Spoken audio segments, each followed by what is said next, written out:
signal is back. Transmitting coordinates.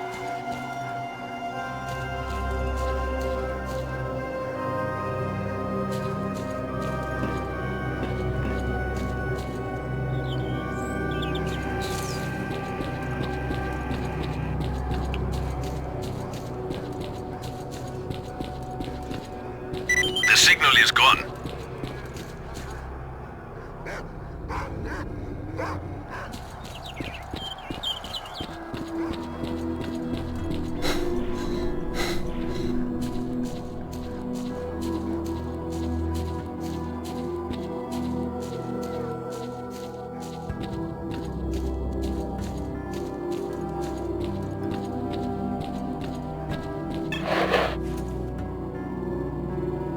It's back.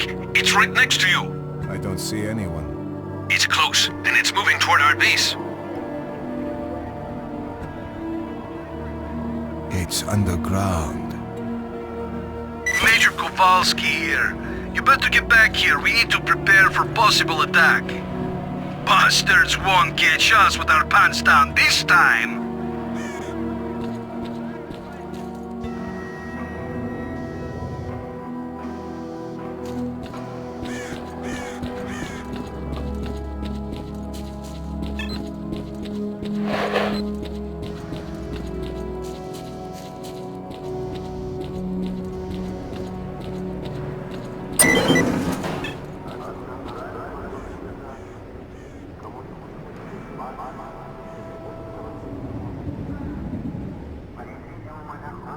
Don't shoot. I'm headed to the main entrance. Who are you?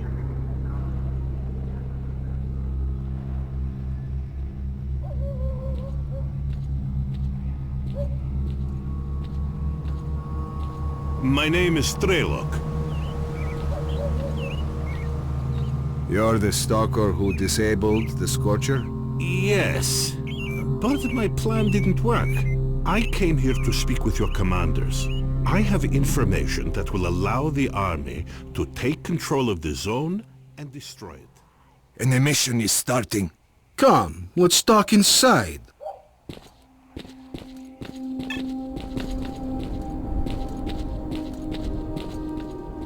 We've got a problem. Our choppers are crashing for reasons that we've not understood yet.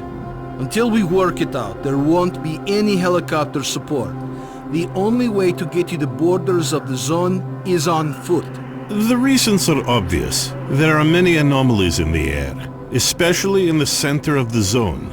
We had a map with the safe air corridor between anomalies, and the helicopters had emission protection systems. That's odd. You're telling me you haven't noticed that anomalies move around after an emission. Some disappear, and new ones show up in different places, which makes your map of anomalies effectively useless. So that's what it is. What? Emissions don't just follow one another. If you can scan the area and identify all the anomalies, the choppers will be able to collect us safely, provided they're dispatched right after an emission. We must inform the HQ of this as soon as possible. I'll contact my commanders right after the emission.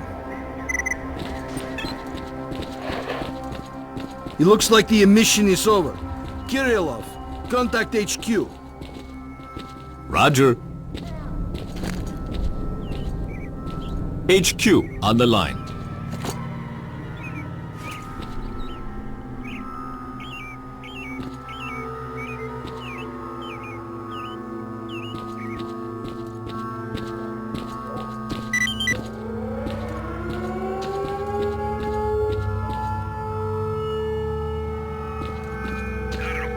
Why did comms go down?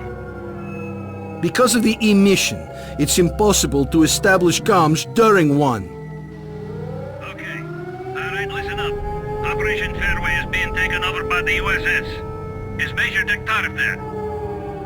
Yes. Okay. He's in command from now on. Tell him to stay put, to be contacted by his superiors shortly. Roger.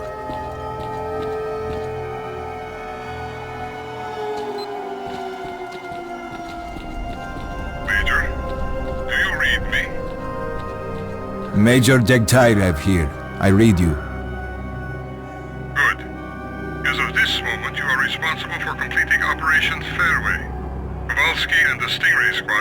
missed you. Report. I've managed to acquire documents about experiments carried out in the zone. Furthermore, we've been contacted by a stalker who's been in the CNPP. His name is S.T.A.L.K.E.R, and he's offered us his cooperation. Roger. Accept his offer. You know what caused our helicopters to crash? Yes, I have the data, and S.T.A.L.K.E.'s information confirms it. The helicopters were hit by anomalies after their locations changed during the emission. The anomaly map issued to the pilots turned out to be useless. Good. That means we have until the next emission. We'll be collected together with the stalker from position B28. Stingray squad will be evacuated with you. The birds are already in the air. Over and out. You heard the news, fellas. When we go, stick together and keep the stalker alive. Any questions? Get ready to move. Major, can I have a word?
Move out, squad.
Dozen zombies in the building.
Every zombie in Pripyat is going to know we're coming. We've got to move faster. Run! More zombies up ahead.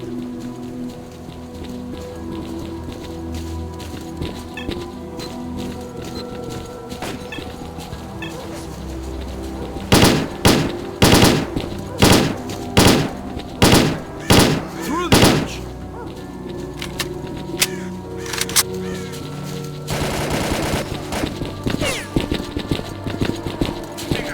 Where are you?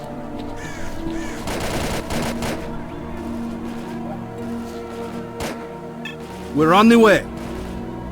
Our orders are to take off if we come under attack, so hurry the hell up! Roger that. We'll be there soon. Stay alert and follow orders. We're real close to the evacuation point. Let's move!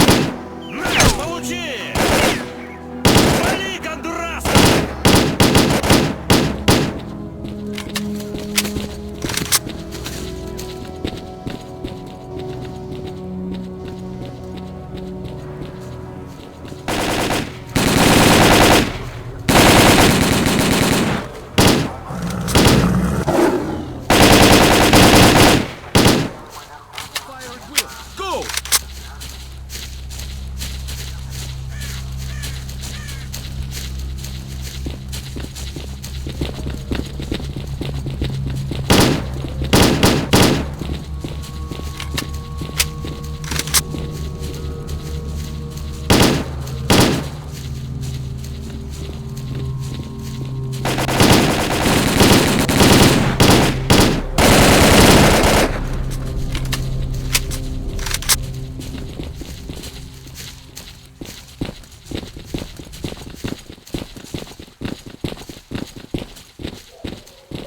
What was that?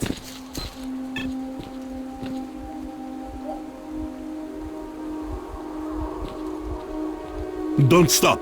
Keep moving. It's here. Run!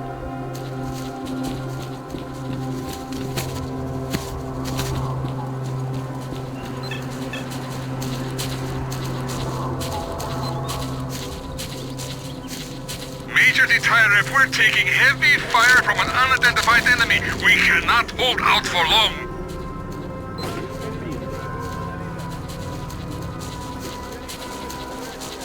Shit! It's monolith fighters! Fire at will and keep moving toward the choppers!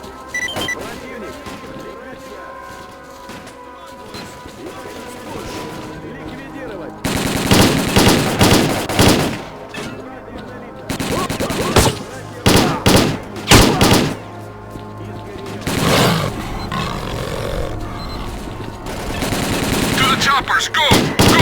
Go!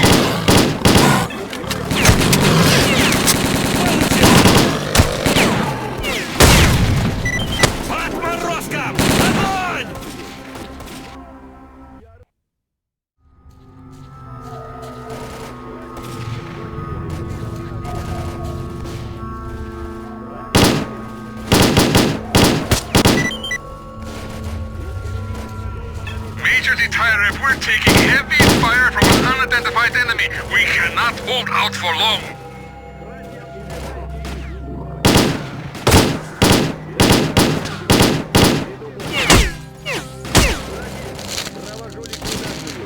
Get ready, man!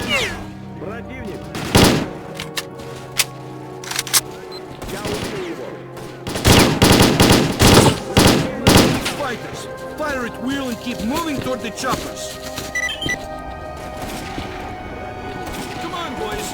One last push!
Major Děgtarev, we're ready to go. Get in that chopper. I hope it was worth it.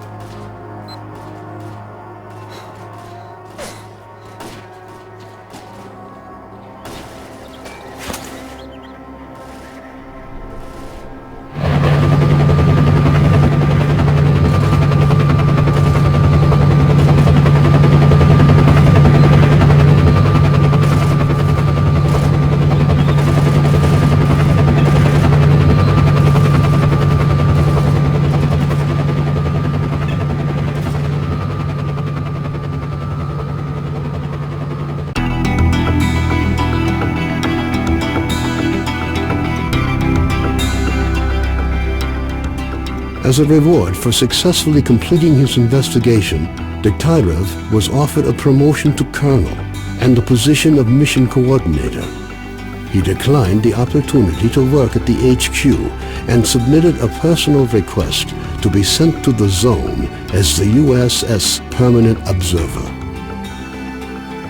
The information about the development of psi devices obtained by Děgtarev alerted USS commanders. All the information gathered on X-designated laboratories was removed from military archives and filed as top secret. All personnel working in the Zone were ordered to prevent the disclosure of information about the laboratories at any cost. Several experimental samples were made on the basis of technical documents for Item 62. Following a set of test trials, it was decided not to go ahead with large-scale deployment of the weapon due to the high cost of ammunition. Nonetheless, it would be reasonable to assume that further development of the Gauss rifle is ongoing. Skadovsk became home to any and all who could reach it. Fierce stalker resistance did not stop the bandits from making regular and ultimately unsuccessful attempts to establish their so-called order on the ship. Despite this ongoing struggle, the Skadovsk carried on its unique brand of life. Following the destruction of the bloodsucker lair, it's unlikely that anything could significantly change the state of affairs on the Skadovsk. The old ship became a temporary center of stability in the ever-changing world that is the Zone. A fragile balance was reached between freedom and duty squads at Yanov Station. Tired of the endless struggle, fighters of both factions started leaving their squads and joining the Free Stalkers. Professors Herman and Ozersky were forced to cut short their scientific research in the Zone due to a lack of data. On returning to the outside world, the two scientists proceeded to engage in unrelated work. Gary's stories about the Army's fate scared stalkers away from Pripyat. The few who dared to venture into the city ran into inexplicable phenomena, which added further dark strokes to an already gloomy picture of the dead city. The area around Yanov Station gained a reputation for being one of the most dangerous places in the Zone. Fewer and fewer stalkers make it back from raids, many dying at the hands of mutants within view of the camp. One of those missing is Trapper, who set out to track down a chimera on what appears to have been his last hunt. Rumors of Zulu's fate reached the leader of duty, General Voronin. Counter to most expectations, Voronin decided to posthumously award Zulu with the Silver Shield, duty's highest decoration. Stalkers at Yanov Station still think of Vano now and again, recording his lightheartedness and skills. While some aspects of his life are usually up for debate, one thing is clear. With his luck, looking for a road to Pripyat was a big mistake. The list of casualties suffered in the course of Operation Fairway was amended with yet another name. Senior Lieutenant O.N. Sokolov died in the line of duty. A group of stalkers was forced to seek shelter on Noah's old barge during a particularly powerful emission. When the barge was attacked by a horde of snorks afterwards, Stalkers were forced to concede that the barge was as good a defense against mutants as anything they'd seen. Even more astonishing was a litter of pseudo-dog puppies that Noah himself led into battle against the Snorks. Having overcome his alcoholism, Carden left the Skadovsk. Stalkers said he went to look for his missing friends. Several days later, he returned, suffering from wounds and radiation poisoning. As soon as his wounds healed, he left the zone for the second and final time. S.T.A.L.K.E.R passed on the information he obtained on his trip to the Chernobyl NPP to the USS commanders. This prompted the government to create a scientific institute for research of the Chernobyl anomalous area. S.T.A.L.K.E.R took up the position of chief scientific consultant to the institute. Colonel Kowalski, commander of the Stingray Group, found his resting place not far from the majority of his squad. Their bodies were taken in by the Zone, with nothing but old faded photographs left to remind the country of their sacrifice.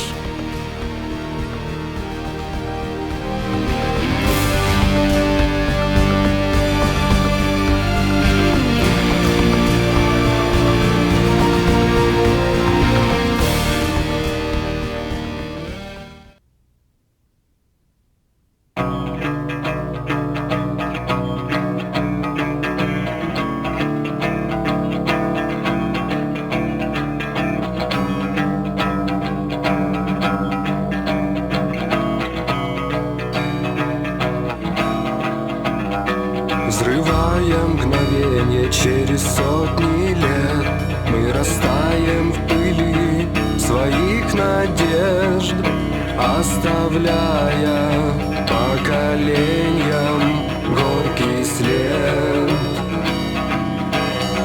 И в памяти лица близких нам людей, праздник красных флагов, звонкий смех детей. Все исчезло, остались слезы среди камней.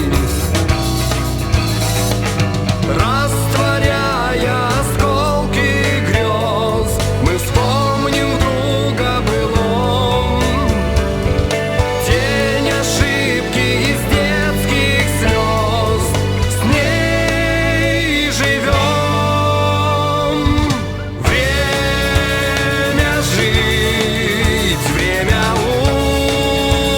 умирать, не время нам о судьбе другой мечтать, не вернуть былого вновь. Прости меня, мой дом родной.